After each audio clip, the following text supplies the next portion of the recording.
மழை முன்னெச்சரிக்கை நடவடிக்கை எடுக்க தவறியது திமுக அரசு. எடப்பாடி பழனிசாமி பேட்டி. அதிமுக பொதுச் செயலாளரும் சட்டமன்ற எதிர்க்கட்சி தலைவருமான எடப்பாடி கே. பழனிசாமி கோவை விமான நிலையத்தில் செய்தியாளர்களை சந்தித்தார். அப்போது பேசிய அவர், வணக்கம். சென்னையில் டிசம்பர் 3ஆம் தேதி மற்றும் 4ஆம் தேதியில் அதிகனமழை பொழிந்தது. மழை வருவதற்கு முன்பாகவே இந்திய வானிலை ஆய்வு மையம்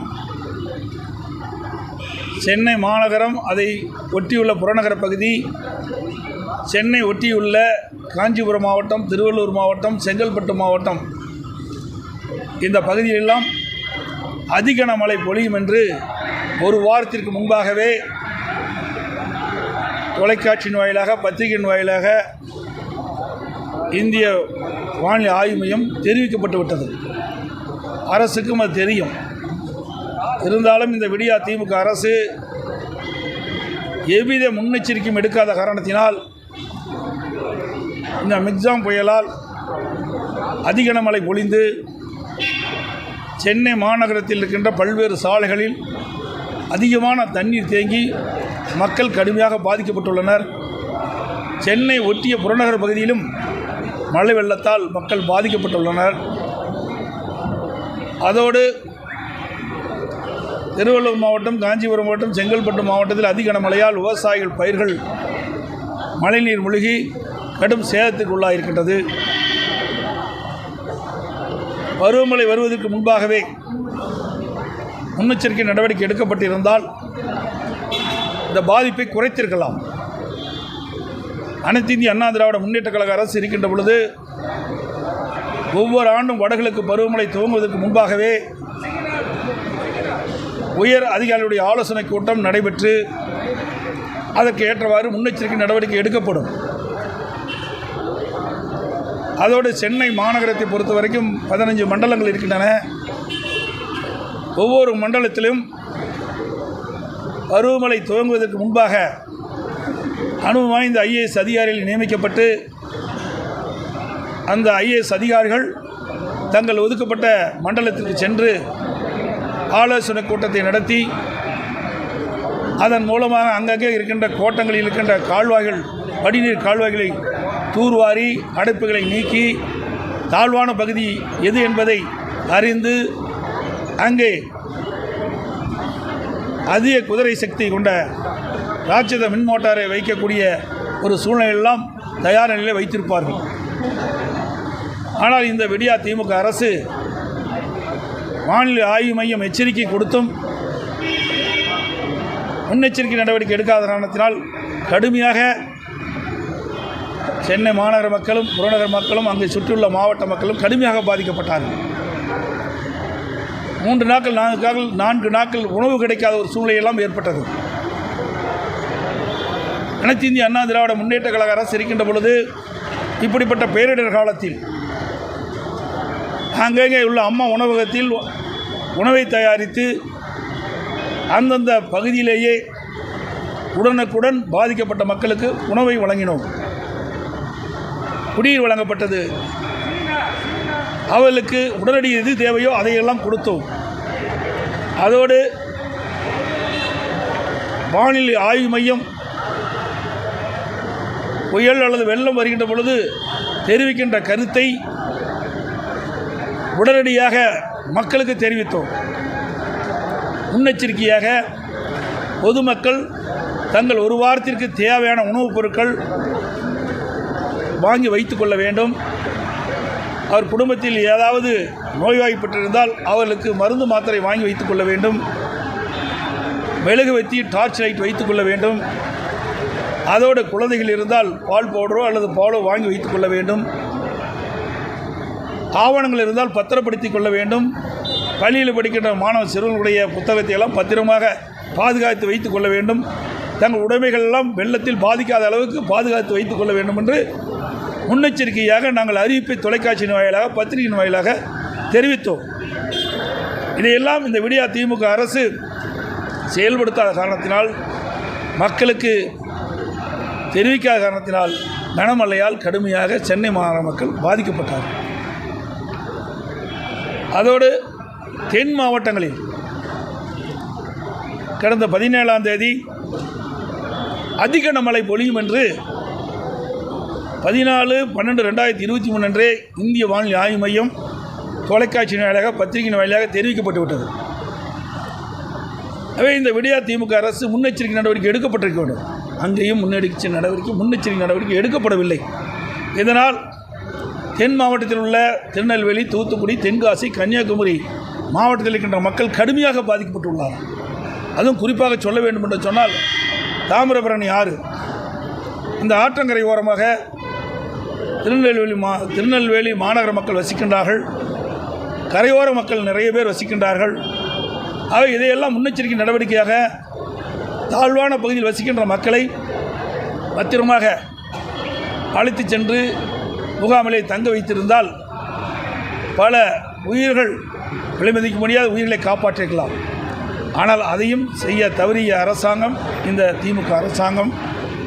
அதோடு திடீரென்று 1 லட்சம் கனஅடி தண்ணீரை தாமிரபரணி ஆற்றிலே திறந்துவிட்ட காரணத்தினால் 17ஆம் தேதி அதிக கனமழை பொழிந்த காரணத்தினால் அனைத்து நீர்களும் தாமிரபரணிக்கு வந்து சேர்ந்து அதோடு இவர்கள் திறந்து விடப்பட்ட 1 லட்சம் கனஅடியும் சேர்ந்து சுமார் 2 லட்சம் கனஅடி தண்ணீர் தாமிரபரணி ஆற்றிலே கரை புரண்டு ஓடிய காரணத்தினால் கரையோரம் இருந்த தாழ்வான பகுதியில் இருக்கின்ற வசித்த மக்கள் பல பேர் அந்த வெள்ளத்தில் அடித்து செல்லப்படுவதாக தகவல் கிடைத்திருக்கின்றன. பல பேர் வீடுகளை இழந்திருக்கின்றார்கள், உடைமைகளை இழந்திருக்கின்றார்கள். ஆகவே முன்னெச்சரிக்கை நடவடிக்கை எடுக்காத காரணத்தில்தான் இந்த துயர சம்பவம் நடைபெற்றிருக்கின்றது. அதேபோல் தூத்துக்குடி மாவட்டத்திலும் தாமிரபரணி ஆற்றினும் வந்த வெள்ளம் பல்வேறு கிராமங்களை சூழ்ந்து கிராமத்துக்கு போகின்ற சாலைகள், பாலங்கள்லாம் துண்டிக்கப்பட்டுகின்றன. வீடுகளெல்லாம் வெள்ளம் சூழ்ந்து கடுமையாக பாதிக்கப்பட்டுள்ளார்கள். கால்நடைகள் பல வெள்ளத்தில் அடித்துச் செல்லப்பட்டுகின்றன. ஏரல் மற்றும் காயல்பட்டினத்தில் அதிக மழை பொழிந்த காரணத்தினால் அங்கே கடும் சேதம் ஏற்பட்டுள்ளதாக தகவல் கிடைத்திருக்கிறது. அதேபோல் உப்பளங்கள் எல்லாம் அங்கே இருந்த உப்புகள் எல்லாம் கரைந்து விட்டன. இன்றைக்கு அதோடு பல்வேறு தொழிற்சாலைகள் வைக்கப்பட்ட அந்த பொருளெல்லாம் மழை வெள்ளத்தால் சேதமடைந்திருப்பதாக பத்திரிகைகளும் செய்திகள் வந்துள்ளன. எனவே இந்த விடியா திமுக அரசு உரிய நேரத்தில் முன்னெச்சரிக்கை நடவடிக்கை எடுக்கப்பட்டிருந்தால் இந்த அசம்பாவங்களெல்லாம் தவிர்த்திருக்கலாம். அதை இந்த அரசு செய்ய தவறிவிட்டது. இதனால் மக்கள் படுகின்ற துன்பம் ஏராளம். அதோடு நான் 19/12/2023 அன்று கனமழையால் பாதிக்கப்பட்ட மக்களை சந்தித்து ஆறுதல் கூறுவதற்காக நான் தூத்துக்குடி சென்றேன். அதுவரை யாரும் அந்த தூத்துக்குடி பகுதிக்கு செல்லவே இல்லை, போய் பார்க்கவே இல்லை. ஆனால் அமைச்சர்கள் சென்றதாக பத்திரிகையில் ஊடகத்தில் வந்திருக்கிற செய்தி. ஆனால் பாதிக்கப்பட்ட இடங்களுக்கு எந்த ஒரு அமைச்சரும் எந்த ஒரு அதிகாரியும் போய் பார்க்கவே இல்லை. நான் கூட ஒரு ஓடையில் அதிகமான தண்ணீர் சென்று கொண்டிருந்தது. அந்த பகுதியில் போய் பார்வையிட்டேன். அந்த பகுதி மக்கள் எல்லாம் தெரிவித்தார்கள், இங்கே யாரும் வந்து பார்க்கவில்லை.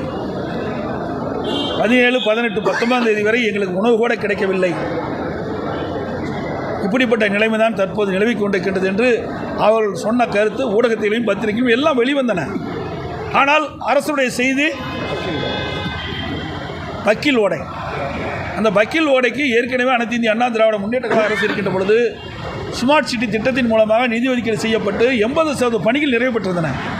ஆனால் அந்த விடியா திமுக அரசு ஆட்சிக்கு வந்தவுடன் அங்கே இருக்கின்ற திமுக கட்சி சேர்ந்த வட்டச் செயலாளர்கள், மாமன்ற உறுப்பினர்கள், மேயர், அங்கே இருக்கின்ற அமைச்சர்கள்லாம் கமிஷனுக்காக ஆசைப்பட்டு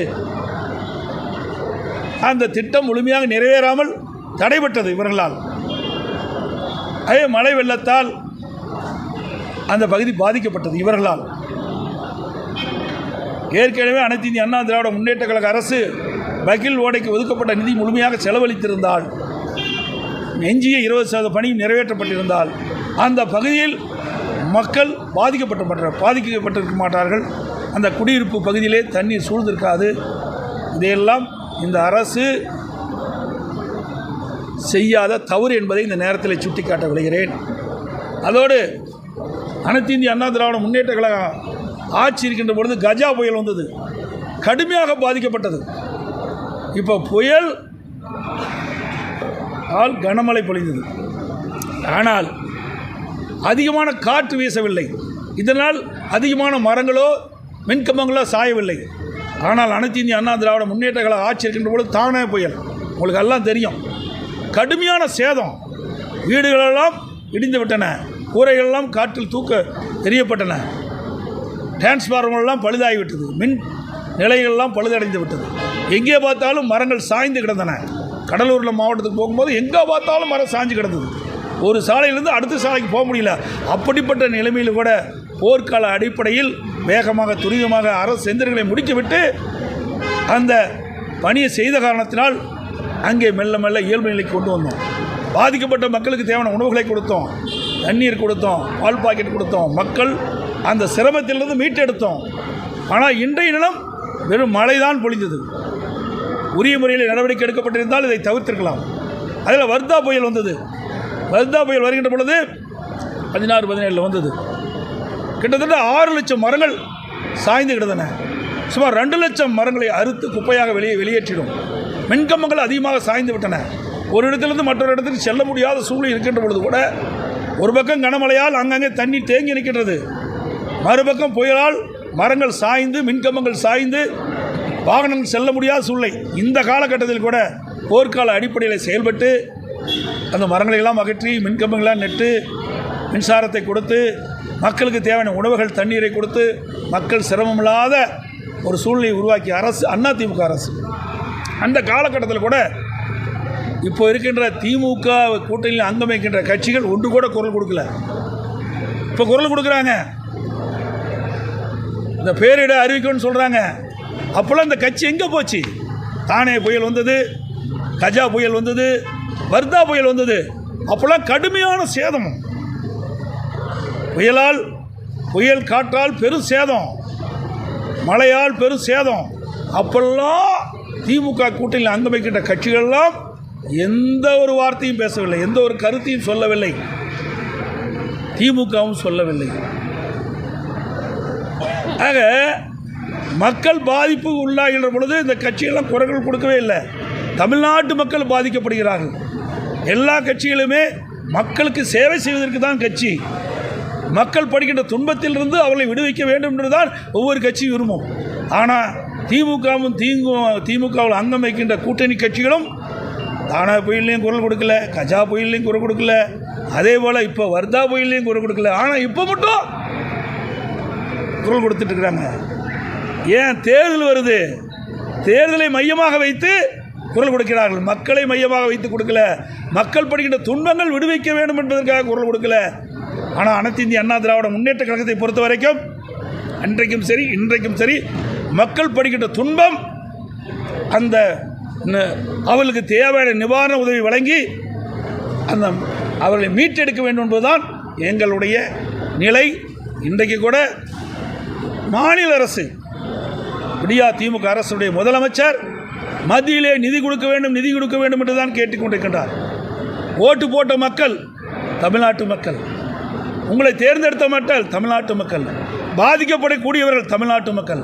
அவர்களுக்கு என்ன வேண்டும் என்பதை புயல் வேகத்தில் போர்க்கால அடிப்படையில் மத்திய அரசு நிதி கொடுத்தாலும் கொடுக்காவிட்டாலும் மாநில அரசு நிதியிலிருந்து மக்களுக்கு தேவையான உதவிகளை செய்து அவர்களை மீட்டெடுப்பதுதான் ஒரு நல்ல அரசுடைய கடமை. ஆனால் இந்த அரசு வேண்டுமென்றே திட்டமிட்டு மத்திய அரசு மீது குறை சொல்லிக்கொண்டு, மத்திய அரசு தமிழ்நாடு அரசு மீது குறை சொல்லிக்கொண்டு மக்களை பார்க்காமல் இருப்பது, பாராமுகமாக இருப்பது கவலை அளிக்கிறது, வேதனை அளிக்கிறது.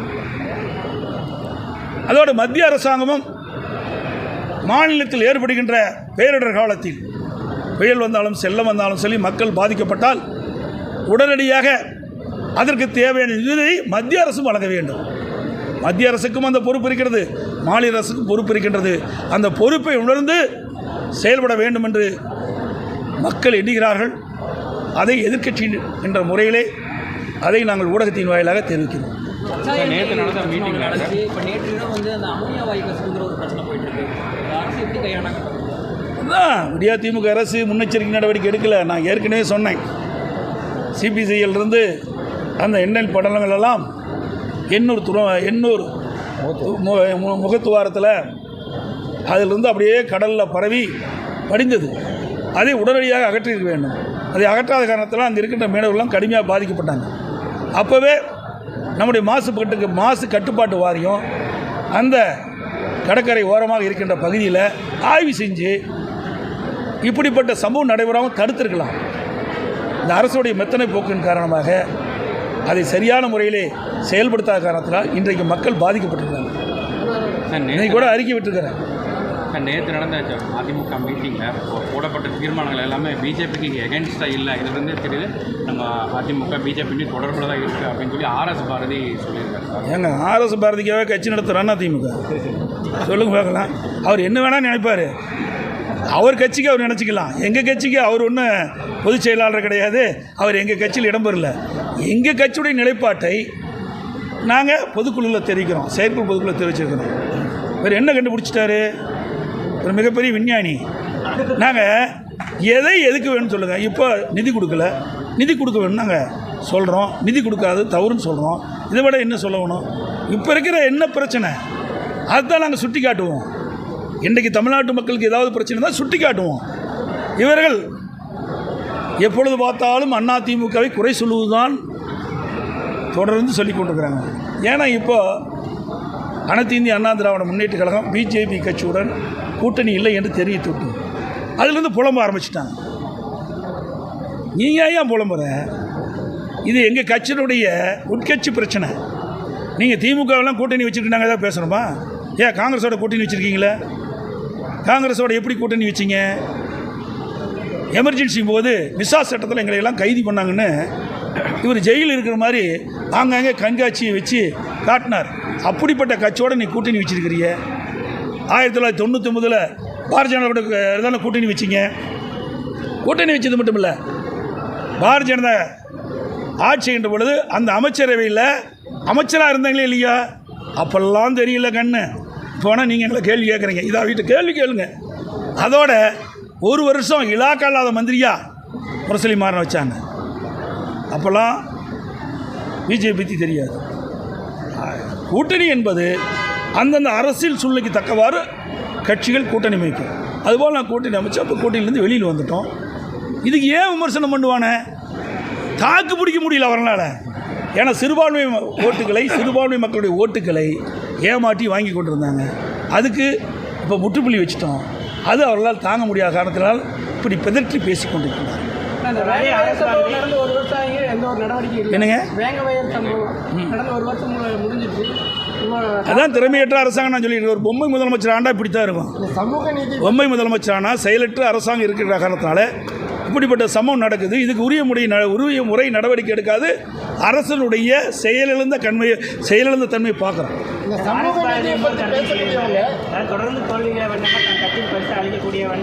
திமுக என்ன வெற்றி சரிப்பா, திமுக வெற்றி பெற்றுட்டே இருந்தா சொல்லுங்க பார்க்கலாம்.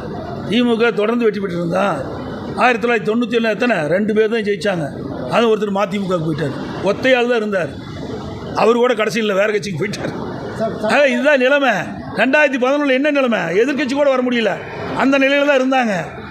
ஆகவே வெற்றி பெறுவது என்பது தோல்வி பெறுவது என்பது அப்பப்போ சூழ்நிலைக்கு தக்கவாறு மாறி மாறி வரும்.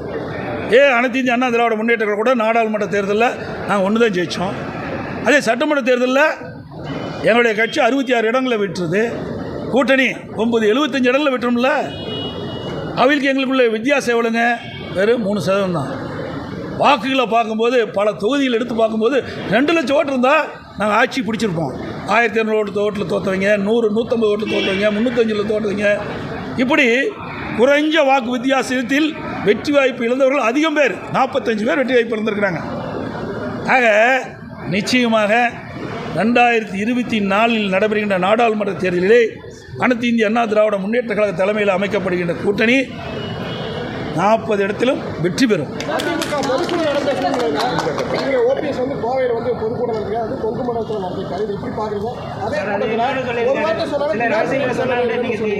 அவர் போகிறதுக்கு தயாராகிட்டாரு. அதை மறைக்கிறதுக்காக பேசுகிறாரு. ஏன்னா அவருடைய வழக்கு விரைவில் வர இருக்கின்றது. அந்த வழக்கில் நிச்சயமாக அவருக்கு தண்டனை கிடைப்பது உறுதி. ஏன்னா அவர் குடும்பத்து மேலேயே நிறைய சொத்து வாங்கி வச்சுருக்காரு. நான் முதலமைச்சர் இருந்தது எனக்கு எல்லாமே தெரியும். ஏன்னா அவர் முந்திக் கொள்கிறார், அவ்வளோதான். ஏன்னா என் மீது ஏதாவது பழியை சுமத்தி அவர் தப்பிக்க பார்க்குறாரு, அது தப்பிக்கவே முடியாது. என் மீது ஏற்கனவே ஆர்எஸ் பாரதி வழக்கு தொடர்ந்தார்ல, என்னாச்சு? நீதிமன்றத்தில் உச்சநீதிமன்றம் சொல்லி இதை வழக்கு விசாரிக்க சொல்கிறாங்க. உயர்நீதிமன்றத்தில் வந்து நான் வழக்கு வாபஸ் வாங்கணும்னு சொன்னார். வழக்கு நடத்துன்னு நான் சொன்னேன், வழக்கை நான் நடத்துவேன்னு சொன்னேன். அப்போ நீதியரசர் சொன்னார், வழக்கு போட்டவரே வழக்கு வாபஸ் பண்ண சொன்னேன், ஏன் நீங்கள் மாட்டேங்கிறேன்? இல்லை, நான் நடத்துகிறேன், நான் நிரபராதி நிரூபிக்கிறேன், நிரூபித்து காட்டினேன். உச்ச நீதிமன்றம் வரை போய் நிரூபித்து காட்டினேன். இவர்கள் ஒருத்தராக சொல்லுங்க பார்க்கலாம். கிடையாது.